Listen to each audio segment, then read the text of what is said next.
First chapter in the story of Nathan Walker. Please subscribe to be updated on sequels to this story and leave a like and comment to help spread this channel to other sci-fi fans on YouTube. Chapter 1. Nathan Walker leaned back in his chair, the worn leather creaking under his weight. His weathered face twisted into a smirk as he eyed the alien across the table, its tentacles writhing nervously. "So we got a deal or what?" Nathan growled, his hand resting casually on the blaster at his hip. The alien's compound eyes blinked rapidly. Yes. The credits have been transferred and the container is in your cargo bay. We will transfer the rest after delivery." "Of course you will. I am a guild member." Nathan stood up.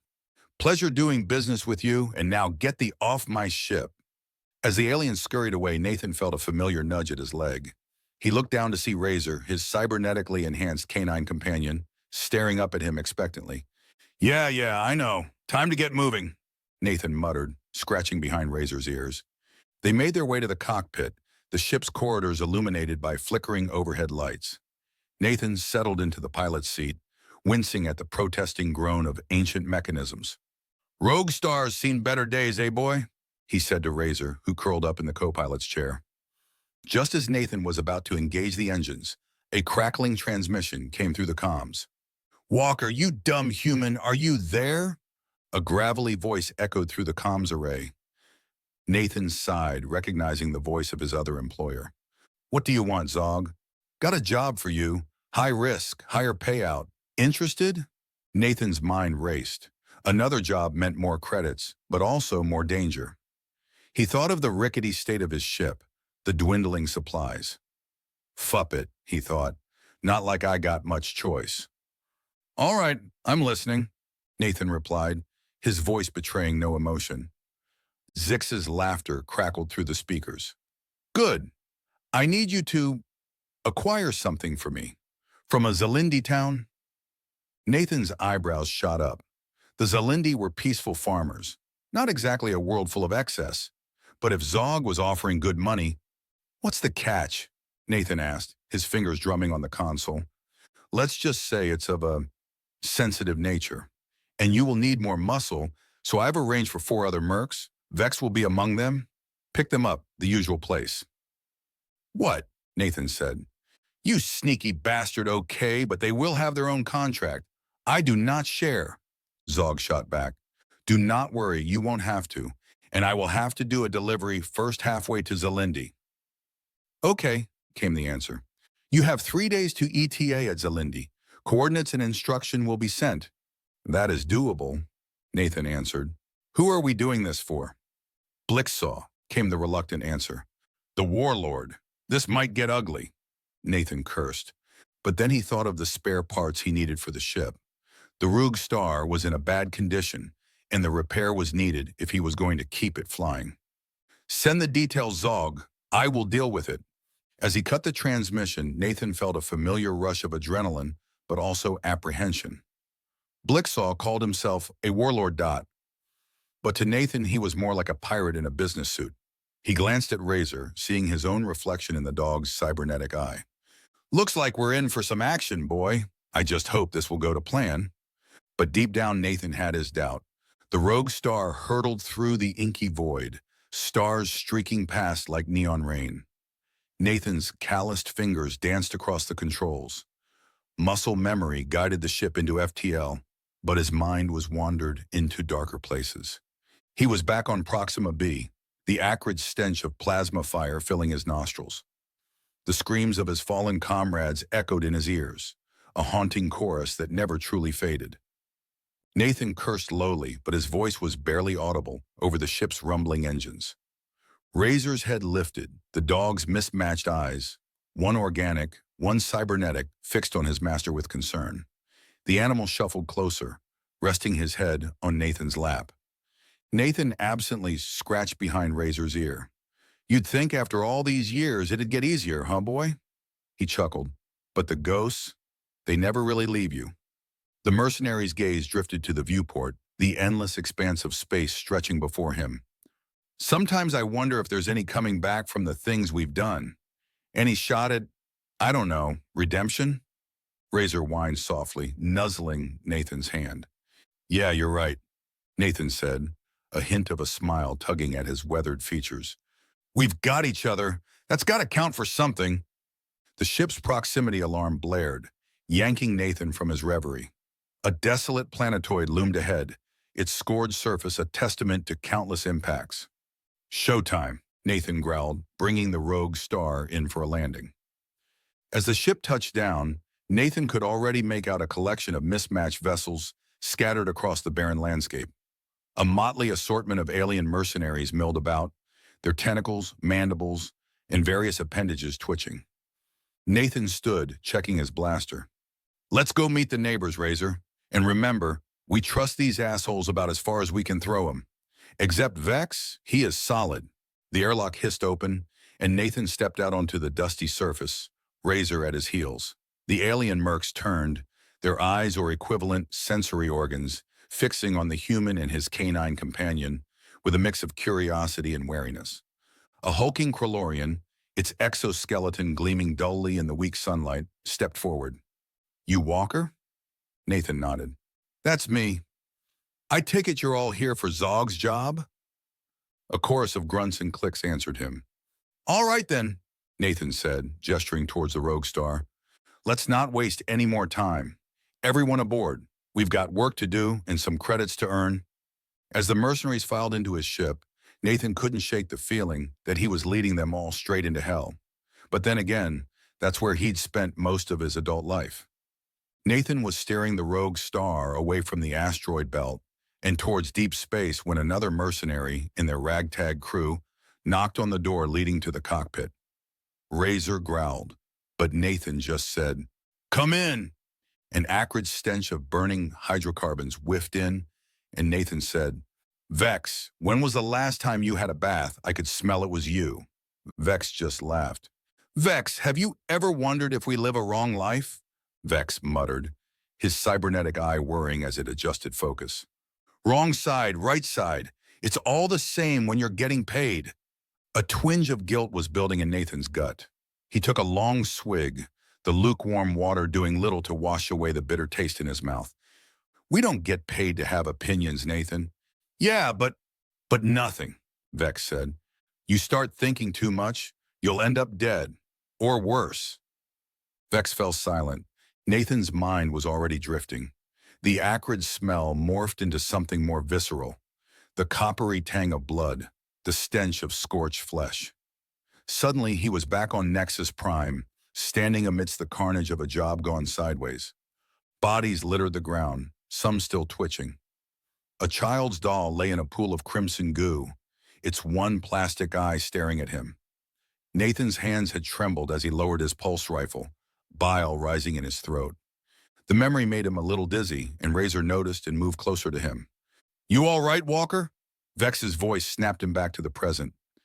Nathan nodded curtly, his jaw clenched. Fine. But he wasn't. The weight of his actions pressed down on him. He'd told himself it was just business, that he was only following orders. But the faces of those people haunted his dreams, a constant reminder of the blood on his hands. "Sometimes I think about getting out," Nathan admitted, surprising himself. "Finding some backwater planet and just disappearing." Vex let out a low whistle. "The Walker going straight? Never thought I'd see the day." Nathan's lips twisted into a humorless smile. "Yeah, well, a man can dream, can't he?" Vex looked at him. "Or maybe my translator needs updating." "Whatever," Nathan said. "Vex, you are in charge of the new guys. Show them what they can do and what they cannot do on my ship. Anybody who tries something dumb will be blasted into the black ice box. There are basic rations in the storeroom when they get hungry." Vex turned around and walked out while saying, "The scary Death Worlder has spoken. I know the drill, Nathan." Then he walked out. "And get that eye fixed," Nathan yelled after him. Nathan moved to the small kitchenette. He grabbed a bottle of cheap synth whiskey, pouring a generous measure into a chipped glass. Razor whined softly, sensing his master's mood. "What do you think, Razor?" Nathan asked, slumping into a battered armchair. "Think there's any hope for an old merc like me?" Razor cocked his head, intelligent eyes fixed on Nathan's face. The dog padded over, resting his chin on Nathan's knee. Yeah, didn't think so. Nathan chuckled bitterly, taking a long swig of whiskey. The burn in his throat was a welcome distraction from the ache in his chest. You're the only one who cares about me, aren't you? He scratched behind Razor's ears, the repetitive motion soothing. Sometimes I wonder what it'd be like, he mused, more to himself than the dog. To have a home, people who actually care if you live or die. Hell, maybe even a family. Razor whined again, pressing closer. Nathan's throat tightened. But guys like us don't get that luxury, do we? We're too far gone. The silence of the room was oppressive, broken only by Razor's steady breathing. At least your lungs are still your own. Nathan drained his glass, the alcohol doing little to dull the sharp edges of his loneliness. Don't know what I'd do without you, boy. But reality crashed back in, cold and unforgiving. Nathan pushed himself to his feet, refilling his glass. Come on, Razor, he said gruffly. We've got an early start tomorrow. Another job, another pile of credits. That's all we've got, isn't it? Nathan moved the ship into the hyperlane, pressed his destination on the computer, and waited for the bling signaling that the autopilot had taken over. And now, Razor, it's time for some shut-eye. He moved to two swivel chairs towards each other and engaged the connecting bar that essentially made it into a lounge bed. Razor moved over beside the door, where he could hear if any of the mercs would be stupid enough to try and take over the ship. And Nathan fell asleep. The Zalindi town sprawled before them, collection of ramshackle buildings caked in dust and neglect. Nathan's boots crunched on the earth as he surveyed the desolate hellhole. The other mercs fanned out behind him, weapons at the ready. Nathan's hand instinctively tightened on his pulse rifle as his eyes scanned for threats. Old habits die hard. A flash of vivid blue caught his attention. Amid the drab grays and browns of the settlement, a small alien girl huddled in a doorway, her cerulean skin a stark contrast to the bleak surroundings. She clutched a creature to her chest, some kind of miniature dragon with iridescent scales. Nathan's brow furrowed. What the hell was a kid doing out here alone? And with that weird pet? Hey, you see that? He growled to the merc beside him, jerking his chin toward the girl. The insectoid mercenary chittered and raised his weapon. A threat? Stand down, you trigger-happy bastard! Nathan snapped. It's just a kid. His mind raced. This wasn't part of the plan. They were supposed to secure the town and collect the taxes, not deal with civilian stragglers. Especially not kids with their pets, but something about the girl's wide, frightened eyes stirred something deep within Nathan. A long-buried protective instinct he thought he'd smothered years ago. This job just got a lot more complicated. The insectoid merc's compound eyes glinted with cold indifference. We will make an example of her. His weapon hummed as he took aim at the girl and her dragon pet. Nathan's gut clenched. He'd seen that look before, right before things went south. Hold it, Nathan growled, but the merc ignored him. Time slowed. Nathan's heart pounded, blood roaring in his ears. His fingers tightened on his rifle, muscle memory kicking in from countless firefights. Memories flashed, screaming civilians, burning villages, the stench of death and betrayal. He'd sworn never again. Fuck! A surge of rage coursed through him. He wasn't about to let another innocent die. Not on his watch. Not this time, Nathan muttered. His eyes narrowed, zeroing in on the insectoid's trigger finger. I said stand down, Nathan barked, his voice raw with barely contained fury. The girl whimpered, clutching her pet tighter. Its scales shimmered, sensing the danger. In a heartbeat, Nathan sprang into action. His body moved with practiced precision, years of combat training taking over. He lunged forward, closing the gap between him and the insectoid merc in a blur of motion. Not today, you six-legged jerk, Nathan snarled, his hands shooting out to grab the merc's weapon. With a swift, violent jerk, he wrenched the gun from the insectoid's grasp. The alien's mandibles clicked in surprise, but Nathan was already following through. His other fist connected with a sickening crunch against the merc's chitinous face. The air erupted with the high-pitched whine of energy weapons powering up. Blaster bolts sizzled past him, scorching the dusty ground and leaving trails of ozone in their wake. His mind raced, assessing the situation. 5 mercs, all armed to the teeth, against one aging ex-soldier with a guilty conscience. The odds weren't great, but he'd faced worse. "Hey, Bugface, do you think you're in charge here?" he shouted, popping up to fire a quick burst at the dazed insectoid. The air around him lit up with deadly energy bolts, forcing him back down. He could hear the girl's terrified sobs somewhere nearby, mixing with the angry hiss of her dragon pet. "Guess retirement's gonna have to wait," Nathan muttered, checking his weapon and steeling himself for the fight. "Vex," he shouted, "get your crew to follow order." To Nathan's surprise, the head of Vex came flying towards him in the air, followed by several blaster shots. "I am in charge now," the insectoid mercenary shouted. "I will kill you and take your ship and your share. They call you a Death Worlder, but you are soft Nathan Walker." The last part was spoken with a resentful sneer. Nathan reacted instinctively, muscles tensed as he sprang from behind the hovercar, his body moving with a fluid grace that belied his 41 years. Time seemed to slow as his combat training kicked in, each movement precise and deliberate. His weapon sang, spitting hot plasma at the other mercs. Nathan was going into a red veil mode, the dreaded veil. 2 mercs went down in quick succession, their bodies hitting the dirt with dull thuds. Nathan's lips curled into a grim smile. "That all you got?"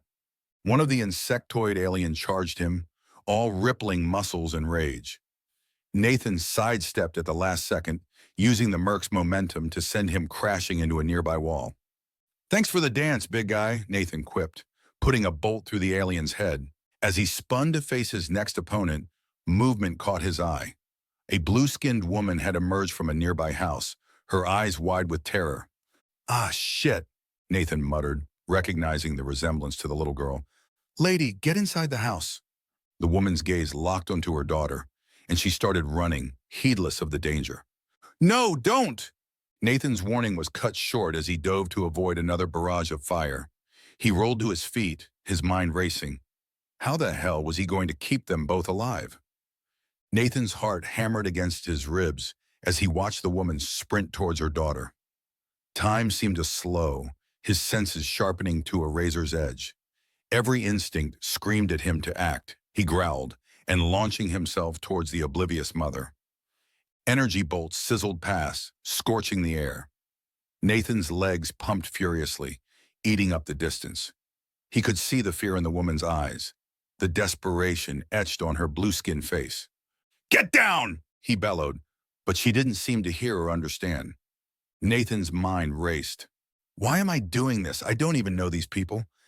But something deep inside, a part of himself he thought long dead, drove him forward. With a final burst of speed, he reached the woman just as a fresh volley of fire erupted behind them. Without hesitation, Nathan tackled her, wrapping his arms around her slender frame as they hit the ground hard.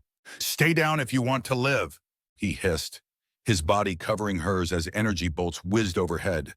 The woman struggled beneath him, babbling in her alien tongue. Nathan could feel her heart pounding, smell the acrid scent of her fear. "Your kid's fine," he lied, hoping to calm her. "But we won't be if you don't stay put." As they lay there, dirt and debris raining down around them, Nathan couldn't help but wonder how the hell he'd gone from ruthless mercenary to playing hero in the span of a few minutes. The air crackled with the staccato rhythm of blaster fire, the acrid smell of ozone mixing with the dusty earth. "Fuck this," he growled, his fingers tightening around his weapon. The rage that had been simmering beneath the surface erupted, flooding his veins with liquid fire. Nathan sprang up, his body moving with a fluidity that belied his age. "Come on, you bastards!" Nathan roared, his voice raw with fury. "Who's next?" 2 mercs rushed him, energy blades humming. Nathan ducked under the first swing, driving his fist into the attacker's gut. As the merc doubled over, Nathan grabbed him, using the body as a shield against his comrade's blade. The mercs must have thought they had a better chance killing him in hand-to-hand combat. The last merc cursed as his blade ended up in his friend's chest. It was the insectoid who had killed Vex, and he was the last. Nathan was already holding his blaster when the insectoid released the blade handle to grab his own. But he was too slow, and Nathan put one shot in his torso, followed by a shot to his head. After the last merch had fallen, it went quiet. Nathan stood panting, his clothes spattered with blood, and worse, Nathan had killed the other mercs.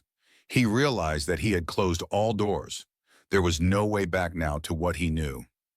There would be a price on his head. Then he thought of Razor, who he had left in the ship. "This battle would have killed you, old girl," he mumbled to himself.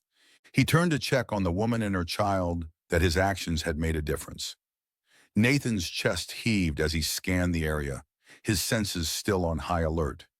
The acrid smell of ozone and burnt flesh filled his nostrils, a grim reminder of the carnage he just unleashed. He glanced at his trembling hands, surprised by the rush of adrenaline still coursing through his veins. Part of him was disgusted by how easily he'd slipped back into his old ways. But another part felt alive. "You okay over there?" He called out to the woman and child, his voice gruff with concern. He began to move towards the huddled figures, his steps measured and cautious. Nathan's eyes darted around, searching for any sign of movement among the bodies. He'd been thorough, but experience had taught him never to assume. As he approached the woman and child, he holstered his weapon, trying to appear less threatening. "I'm not going to hurt you," he said softly, crouching down to their level. End of Chapter 1.